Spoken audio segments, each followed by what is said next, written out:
श्रद्धा किसे कहते हैं? ऐसे समझें, एक जगह पर एक व्यक्ति खेल दिखाने का काम करता था। तो वो क्या करता था, 10 मंजिल की 2 बड़ी बड़ी इमारतें किराए पे लेता था। बीच में सड़क हुआ करती थी और इस ओर भी एक 10 मंजिला बिल्डिंग थी, इस ओर भी 10 मंजिला बिल्डिंग थी और बीच में सड़क। उन 2 बिल्डिंग्स को जो आमने सामने होती थी उनको वो किराए पे लेता था। क्या करता था, खेल दिखाने के लिए अपने जीवन को दांव पे लगाता था। 10वीं मंजिल के ऊपर रस्सी बांधता था इधर वाली इमारत पर। सब लोग खड़े हो जाते थे, नीचे से देखते थे अब क्या करेगा क्या करेगा। वो इस बिल्डिंग से उस बिल्डिंग पर रस्सी बांधता था और फिर कहता था कि अब बताओ मैं इस पर चल पाऊंगा कि नहीं चल पाऊंगा। सब लोग हक्के बक्के रह जाते थे, गाड़ी रुक जाती थी, ट्रैफिक लग जाता था, जाम लग जाता था। सब लोग देखते थे क्या होगा, इतनी ऊंचाई पर बिना किसी सहारे के अकेले रस्सी पे जाएगा। 150 से 200 मीटर का रास्ता वो तय करता था, ऊपर से हवा में झूलता हुआ, अपने आप को साधता हुआ उस रस्सी को पार करता था। लोग तालियां बजाते थे जब वो इस इमारत पे आ जाता था। अब उसने कहा, अच्छा ये बताओ आप लोगों को खेल कैसा लगा? सबने कहा बहुत अच्छा है, बहुत अच्छा है। तो उसने कहा कि अच्छा ये बताओ अब किसको विश्वास है कि मैं इस बार भी जाऊंगा, उस इमारत पर पहुंच जाऊंगा? पता है सबने क्या कहा? हमको पक्का विश्वास है, तुमने अभ्यास बहुत अच्छा किया है, तुम्हें काफी अनुभव है, तुम पहुंच जाओगे। क्योंकि अभी भी हमने देखा असंभव काम तुमने संभव कर दिया, इस रस्सी से तुम इस इमारत पर आ गए। अब इस इमारत से तुम उस इमारत पर भी जा सकते हो, हमें पक्का विश्वास है, तुम्हें कुछ नहीं होगा। तो उस व्यक्ति ने कहा जिस जिसको विश्वास है, किस किस को विश्वास? सबने हाथ खड़े कर दिए नीचे से। तो उसने कहा ठीक है, जिस जिसको विश्वास है मेरे कंधे पे बैठ जाए, मैं लेके जाऊंगा। एक जाने को तैयार नहीं हुआ महाराज, एक भी नहीं। उसने कहा जब आपको विश्वास है तो आप आ जाइए, मेरे कंधे पे बैठिए, मैं इसी तरह से पार करूंगा। तो कोई जाने को तैयार नहीं। तभी उसने अपने बेटे से कहा, बेटा तुम्हें विश्वास है? उसका बेटा बिना कुछ कहे कंधे पर चढ़ गया और पूरे लोग देख रहे हैं क्या होगा क्या होगा। वो रस्सी पर लटकता, झूलता, अपने आप को साधता हुआ इस बिल्डिंग से इस बिल्डिंग आ गया। लोग तालियां बजाने लगे। पर पता है क्या है, हम सभी भगवान की कथाएं सुनते हैं, प्रभु के मंदिर जाते हैं, भक्ति भी खूब करते हैं, लेकिन भक्ति हमें आनंद क्यों नहीं देती? हमारा जीवन सुख में क्यों नहीं हो पाता? क्योंकि हमारे जीवन में जो पहली सीढ़ी है ना, वो श्रद्धा नहीं है, और दूसरी सीढ़ी है विश्वास। तब तीसरी सीढ़ी पर भगवान के प्रति प्रेम उत्पन्न होता है। हम सुनते हैं, हमें बहुत अच्छा लगता है, हमारी बुद्धि को अच्छा लगता है, अच्छी बातें अच्छी लगती हैं, सत्संग की कथाएं अच्छी लगती हैं, सत्संग अच्छा लगता है, प्रभु की कथाएं अच्छी लगती हैं, लेकिन श्रद्धा कितनी है, चलते कितने हैं? जैसे इस वाले पे जब उसने कहा कि जिस जिसको विश्वास है तो मेरे कंधे पर आ जाओ, तो श्रद्धा का अर्थ ही होता है पक्का भरोसा। भगवान भी कहते हैं मेरी कही हुई बातों पर कितने लोग भरोसा करते हैं, मेरी कथाओं में, मेरे सत्संग में, प्रभु की राम कथा इत्यादि पर कितने लोग भरोसा करते हैं। सबको अच्छी लगती है, लेकिन चलते कितने हैं? कितना लोगों को भरोसा है कि भगवान के कंधे पर चढ़ के भक्ति की ओर बढ़ेंगे?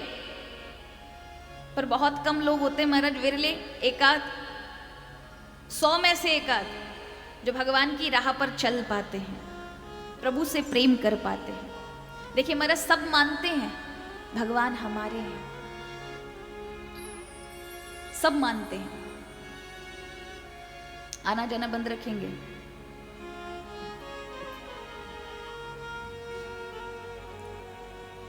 सब मानते हैं कि कि भगवान हम सबके हैं, लेकिन अपनाते कितने हैं। देखिए, एक बात कहूं महाराज, भगवान तो सबके लिए हैं, संत के लिए भी हैं, चोर के लिए भी हैं, लेकिन हमने क्या संबंध बनाया ये महत्वपूर्ण है।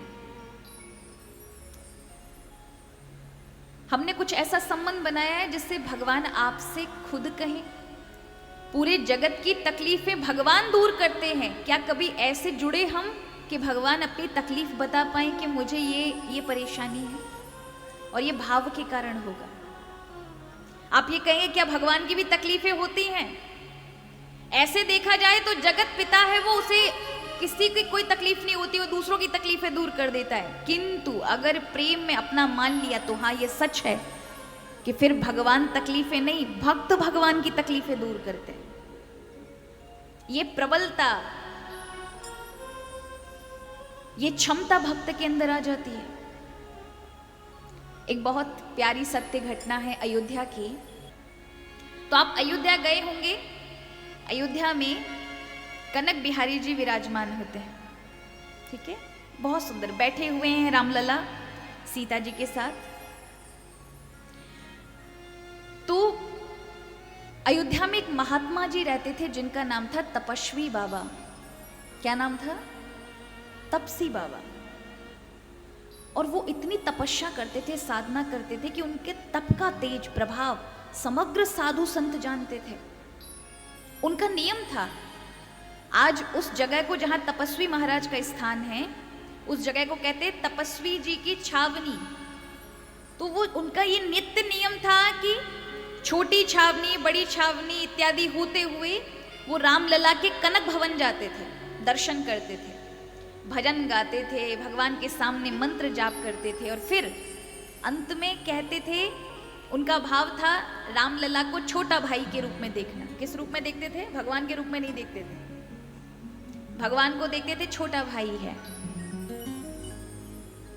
और हम इनके बड़े भाई हैं। तो साधु संत जो सुनते थे उनको बुरा लगता था कि ठीक है भजनानंदी संत है, पर इस तरह का व्यवहार भगवान से करे। वो प्रतिदिन आगे भगवान से कहते थे, लाला तुझे कोई परेशानी तो नहीं है, हो तो बता देना, हम तेरे बड़े भाई हैं, अयोध्या में ही रहते हैं, सारी तकलीफ हर लेंगे।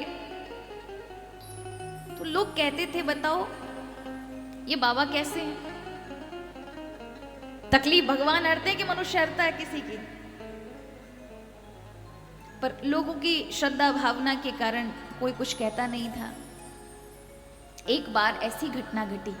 देखिए, लोग इस संबंध को नहीं समझ सकते, लेकिन भगवान हर संबंध को निभाते हैं, हर संबंध को। आप बस भगवान से संबंध जोड़ने का कार्य करिए। तो कथा ऐसी आती है, और ये सच्ची घटना है, कि कनक बिहारी जो राम भगवान का मंदिर में राम भगवान विराजमान है कनक बिहारी रूप में, वहां पर जो पुजारी जी पूजा करते हैं, उनके पुत्र को चर्म रोग हो गया, शरीर में खुजली हो गई, रक्त अंदर से खराब हो गया था। तो पास ही के वैद्य के पास वो अपने बेटे को दिखाने के लिए ले गए। तो वैद्य ने कहा कि नीला थोता लेकर आना, जिसको हम कॉपर कहेंगे, उसको एक जड़ी बूटी के साथ पीस करके और उसको रख देना। अब वो एक तरह से विष ही है महाराज। तो पंडित जी ने ला करके नीला थोथा मंगाया और उसको खूब पीस करके जड़ी बूटी में मिलाया और दरदरा पीसा था। तो उसको सोचा अब शाम के समय जब घर वापस जाएंगे तब इसको लेते जाएंगे, तो अलमारी में रख दिया। अब अलमारी में रखा, रात्रि का समय हुआ, भगवान को भोग लगाया गया। भोग लगाने के बाद विश्राम समय भगवान को दूध दिया जाता है। तो गरम गरम दूध, उस समय लाइट होती नहीं थी, दीपक की रोशनी थी। तो पंडित जी जिस अलमारी में शक्कर रखते थे ना, उसी में ही वो विष वाला जो वैद्य ने बताई थी वो दवाई भी रख दी। और भूल से उन्हें याद नहीं रहा, उन्होंने शक्कर समझ के वो नीला थोथा विष ही दूध में डाल दिया और विष का ही भगवान को भोग लगा दिया, जहर का।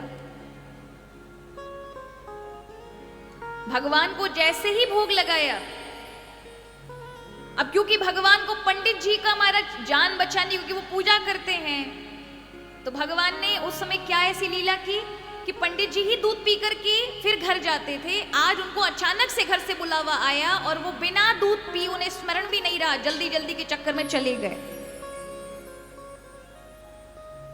और जब वो गए, यहां रात्रि के ठीक 1 बजे कनक बिहारी यानी हमारे रामलला सरकार स्वयं तपस्वी बाबा जो सो रहे थे उनको जगाते हैं। भैया, क्या बोलते हैं राम जी? भैया, मुझे पंडित जी ने जहर वाला दूध पिला दिया है, मुझे जलन हो रही है, मेरा शरीर काला पड़ गया है, भैया आप उठो, मेरी तकलीफ को दूर करिए। तपस्वी जी ने जैसे ही आंखें खोली तो देखा भगवान जो कनक बिहारी हैं, स्वर्ण जैसे सफेद हैं, वो एकदम काले खड़े हैं और कह रहे हैं कि मुझे तकलीफ है, मुझे परेशानी, मुझे कष्ट है, इसे दूर करिए। तपस्वी जी ने जैसे ही सुना, उठ खड़े हुए, पूरे आश्रम में एकदम से आवाज लगाई, अरे महात्मा उठो, कनक बिहारी को जहर दे दिया है, उनके दुग्ध में जहर मिला दिया गया, उन्होंने जहर ग्रहण कर लिया है, उनका शरीर में जहर फैल गया है। तो जो जो चीजें हैं अभी आश्रम में उपलब्ध है वो सब लेके जाओ।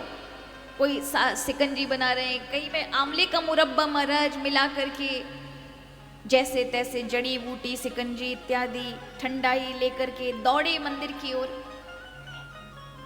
पुजारी जी को जगाया। अब पुजारी जी ने बहुत सारे संतों की आवाज़ सुनी, उठे और उन्होंने कहा, महात्मा जी रात का 1 बज रहा है, आप इतनी रात में यहाँ मंदिर में क्यों खड़े हैं?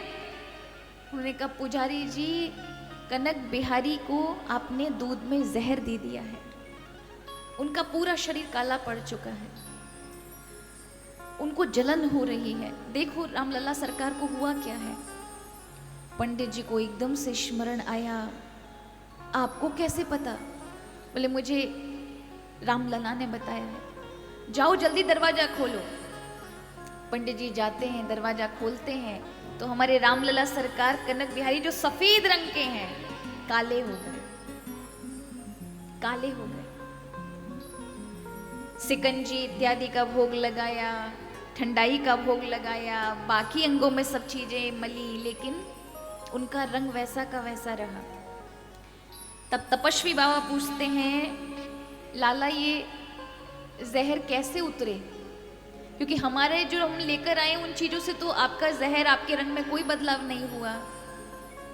तब रामलला सरकार कहते हैं, भैया ये जो जहर का गिलास है ना, ये अभी भी यहीं पर रखा है, यदि कोई भक्त पी लेता है तो उसकी तो मृत्यु हो जाएगी, किंतु मेरा रंग सही हो जाएगा, मेरा जहर उतर जाएगा। आपको क्या लगता है भगवान की सबसे बड़ी परीक्षा? बाहर खड़े हुए पूरा अयोध्या महाराज तब तक इकट्ठा हो चुका था। क्या सदग्रस्त लोग जो ग्रस्त जीवन में जी रहे हैं, क्या सन्यासी लोग, क्या सामने दुकानदार इत्यादि सब खड़े हो गए। सबकी इच्छा एक बार रामलला का दर्शन कर ले। क्या हुआ है रामलला को? तभी तपस्वी महाराज आते कि रामलला तो ठीक हो जाएंगे, लेकिन ये जहर का दूध जो पिएगा उसकी मृत्यु हो जाएगी, रामलला ठीक हो जाएंगे। सब पीने को तैयार महाराज, सब पीने को। साधु महात्मा, ग्रस्त के जितने भी सदग्रस्त लोग थे वो सब कहने लगे, हमें दे दीजिए, अगर हमारे पीने से हमें अगर कुछ होता है तो हमें कोई परेशानी नहीं, हमारे रामलला के लिए हमारा जीवन चला जाए, किंतु रामलला ठीक हो जाए, लाइए हमें दे दीजिए। साधु संत कहते हैं, हमारा जीवन किस काम का, अगर ये राम के काम ना आया, हमें दो। सन्यासी बाबा, ये तपस्वी बाबा जाते हैं और कहते हैं, रामलला बहुत सारे भक्त पीने को तैयार हैं। प्रभु कहते हैं, पर तपसी बाबा मैं किसी को मारना नहीं चाहता, तो लाला फिर कैसे हम इसको दूर करें? बोले 2 मन दूध मंगाओ और उसमें ये जहर का जो दूध है उसको मिला लो और 1-1 चम्मच कर दे करके सभी को बंटवा दो, तो किसी को हानि नहीं पहुंचेगी और ये जहर उतर जाएगा।